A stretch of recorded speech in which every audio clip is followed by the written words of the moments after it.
Well, James, it's sad day. Your Essex playing career has come to a close, but I guess you leave with so many happy memories, don't you?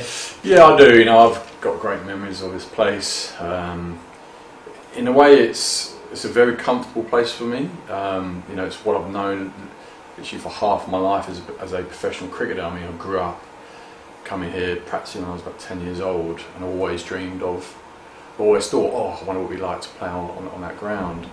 And it's like a home away from home without sounding overly cheesy about it. I really enjoy Chelmsford, the ground, what it offers, and it's going to be very sad that I'm no longer part of the furniture, so to speak. Indeed, let's go rewind back to that day in 2000 when you made your Essex debut. A fresh-faced young student from Durham coming along to play for Essex against Glamorgan at South Church Park. Does that seem a distant memory or so fresh in the mind? It really doesn't. I was just going with the wind, so to speak, and loving life. I'm not saying I don't love life, but I was obviously very fresh into the game. I was absolutely on a high. The fact I was representing Essex County Cricket Club, something which I wanted to do. I remember performing quite well in that game. We got 50 odd in the first innings, I think 30 odd in the second innings. And so, I guess playing at Southend, that would always hold a nice memory for myself, playing at that ground. And it was just something I always wanted to do, and I got that opportunity. But I got very hungry after that. I wanted more of it. I wanted to be successful collectively at the side. But I guess when you first come in, it's about showing people what you can do, and I'm very fortunate enough to last till now. That hunger, you reached another level very, very early on in your career, didn't you? You only played a handful of games, first-class games for Essex, before you got into the England setup. You were fast-tracked in there, did very, very well. But that taking you to the next level. Unfortunately, an injury in the nets stopped that, and really, you never really got back in. And I guess all the time you were thinking that, but perhaps that, in one respect, was an incentive that you wanted. Yeah, I wanted to play for Essex, but I want to play at that next level. But it must have been hard for you to come to terms with the fact that you were I mean, there's no doubt I wanted to play more for England. No doubt about that. I think I played 23 times. In total, I know it's 23 times, so I have to mention that in my benefit year quite a few times. So, in all three formats, yes, I would love to play more. I tried as hard as I possibly could. I worked as hard as I possibly could to get back in, but I just, it wasn't to be. I'm very content with that, and there's no point looking back and getting cranky about it. But the good thing now, going to the coaching world, I very much use that as a bit of a driver for me. I'm very determined. I'm very, what I've learned as a player, and the experience I've learned from the player, and I think the experience I've learned over the last few years as well. So when I say bad, experiences which haven't gone for me, so to speak. That's going to be very crucial for me as a coach. It must have been character building as well, because you're still at that stage a relatively young man who's had a couple of sort of setbacks, but it does form your character and determination, as you mentioned there. Yeah, I mean, I guess I was alluding a little bit more to the back end of my playing career here the last 2 years, but in terms of the England stuff, I mean, I'm very aware that it's very hard, and you have no right to play for England. You've got to perform, and obviously sometimes there might be 50-50 calls, 60-40 calls, and maybe over the years I might have just been on the wrong side of that, but that's life, that's the game. You have winners and losers, and unfortunately myself, I didn't quite play as much as I would have liked to have done, but as I said, I use that, I really do use, and I've spoken to this before, I remember talking to Chris Silverwood about this last year, how I use that as a driver for my coaching. Coaching is something which I love doing. It really excites me, and almost what I've learned, as I said before, and maybe I always evaluate myself, critique myself quite a lot, and maybe areas which I could have done better in. I think I can use that experience and speed up people's learning on the coaching front. Well, just to close that bit about the England, but interestingly, you're now back in that setup, aren't you, on a casual basis? Yeah, I know, look, but it's good to be around that international. So Yeah, be able to it's- pass on the knowledge and the benefit and your experience to players, isn't it? Yeah, it is. I mean, okay, knowledge and experience is one thing, being able to coach is another thing.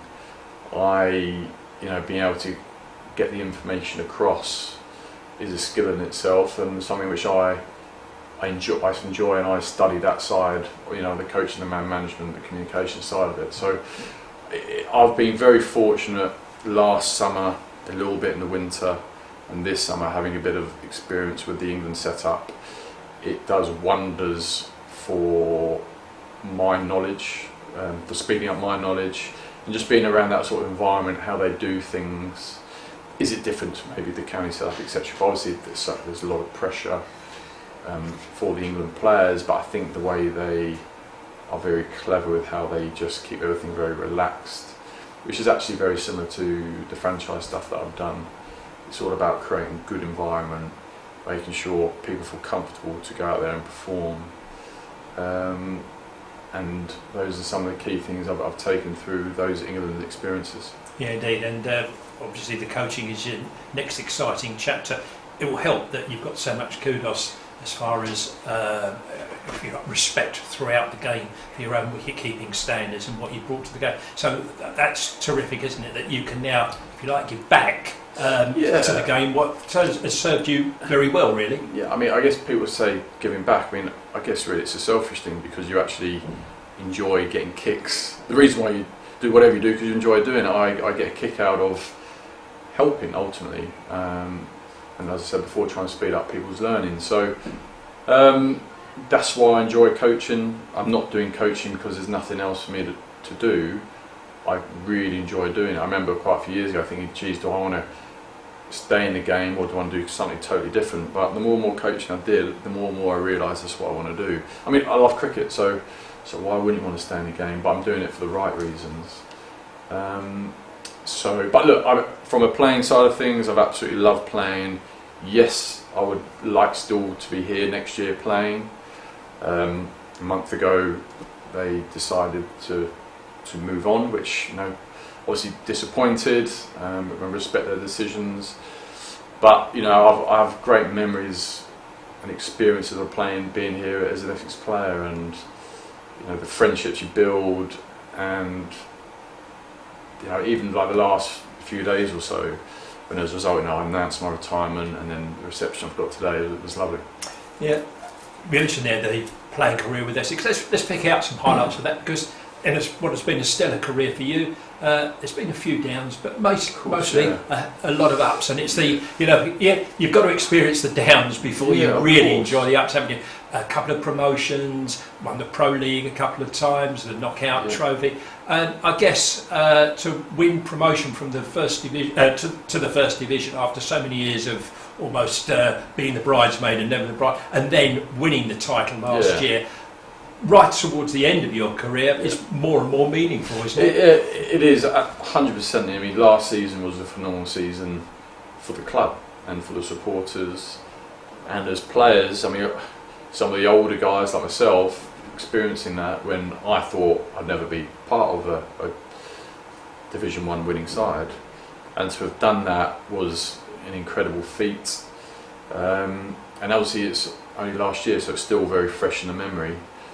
Some great experiences winning those other trophies that you mentioned. Obviously winning at Lords was it 2008, Friends Provident was a huge moment. I guess then different side. I guess more guys my age, and which I sort of grew up with. That was a phenomenal feeling. But the way the club have worked extremely hard to be successful in the 4-day format is great, because one-day stuff has always been our stronger suit since I've been at the club. Always flirted a little bit with the 4-day stuff and being a solid team, but that's the thing. They were always like the slight bugbear I had. Always, to be one of those solid teams where you play against Essex and you're a force, and people fear you, knowing that if they are not in their own game, they can get taken apart. And obviously last year we got in a huge role this year was a real challenge for the side. I don't think you really know it until once you've been through it. That's why I admire so much over when Yorkshire almost won it 3 years in a row. You know, that was a phenomenal achievement from their part. Yes, I didn't play as big a part this year. I was around for the first 5 or 6 games or something like that. But it was a lot of fun as well, and you know, having the tag of being champions, you know, does the outlook change? Maybe for them, but for us it's about trying to recreate what we did last year, trying to just win games of cricket, and ultimately win games of cricket by stripping back down and winning days of cricket, but actually before that it's about winning sessions of cricket. So yes, you know, we haven't won it this year, but I think it's been a valuable experience, and I think it's an exciting time for the club with where it can go in the cricket.